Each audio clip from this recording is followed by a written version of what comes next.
Te! Ate!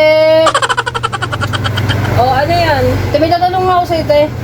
Nag-uwi ba dito si Angelo? Bumibili ba dito sa'yo? Oo, araw-araw nabili dito. Bakit? Hanip na yun. Halos maging isang buwan nang di nagpapakita sa akin eh. Anong madalas siyang binibili dito? Di, alak, saka sigarilyo. Alam mo namang katulad mo lang din yun, pala inom. Sumasakit ang ulo ko dun, te. Alam mo ba kung bakit? Pinautang ko kasi yon nung nakaraan. Eh, nagpakita sa akin. Pinautang mo? Oo. Ang galing mo talaga. Nagpapautang ka, pero yung utang mo dito, hindi mo pa nababayaran? Te, kaya ako nga siya hinahanap nga at kasi gusto ko pag singil ko, babayaran na kita agad. Naku, mga reason mo, utoy. Magkano ba utang ko sa'yo, te?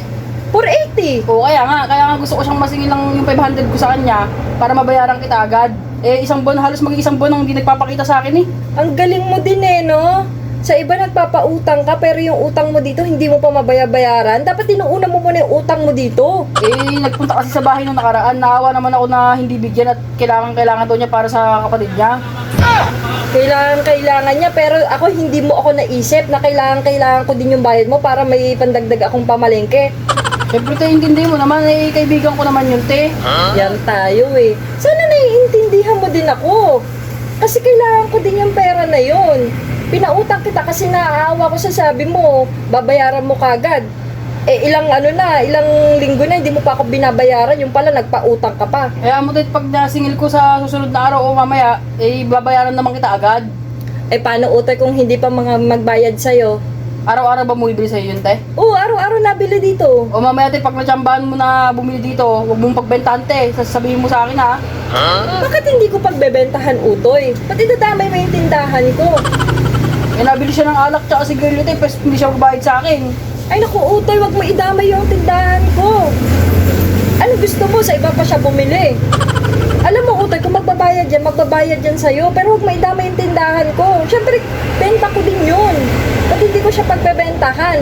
Eh, hindi ko kasi makagilap, te. Sumasakit. Siyempre, te, kailangan ko rin ng pera, eh. O, ito isipin mo utoy ha. Kung hindi ko ba siya pagbebentahan, sa tingin mo magbabayad yun sa'yo? Sa tingin mo hindi nabibili ng alak yun? Eh, kaya nga sabihin mo sa akin agad, te, para pupunta ako na agad sa bahay nila. Hanapin ko na agad. Eh, punta mo doon sa kanila, pero yung sasabihin mo hindi ko siya pagbebentahan, ay hindi naman pwede yung utoy. Huwag mo idamay yung tindahan ko. Sige, te, pag nakakita ko, babayaran naman kita agad, eh. Babayaran. Iyan ka na naman si babayaran mo eh. 500 naman yung utang niya sa akin, te. Di ibibigay ko na yung 480 sa'yo, oh. Oh. Naku, di sana nung hawak mo na yun, binigay mo na sa akin. Dapat kasi utoy, ito tatandaan mo utoy ha, bago ka magpautang sa isang tao, siguraduhin mo may extra ka. Hindi yung magpapautang ka, tapos wala kang extra, katulad niya, nagpautang ka, eh may utang ka sa akin. Dapat, unahin mo yung obligasyon mo sa iba. Unahin mo yung mga obligasyon mo bago ka tumulong sa iba. Hindi yung tutulong ka sa iba, tapos ang dami-dami mong obligasyon. Katulad niya, may obligasyon ka dito sa tindahan ko. Hindi mo pa binabayaran, tapos nagpautang ka sa iba. Yun nga, te, kaya nga nahihiya ako sa'yo, eh. Kaya nga gusto ko siyang masingil. Huwag kang magkalala, te, babayaran kita. Hindi ko naman papaabutin ng Pasko yung utang ko sa'yo. Naku, utoy, magpapasko na nga. Yan, ano na ngayon? Anong buwan na ngayon? Wala pa, te, isang buwan pa. Sige na, te, hanapin ko na. O, sige na. Pautang sa iba, tapos yung utang dito, hindi mabayaran. Magaling-galing magpautang.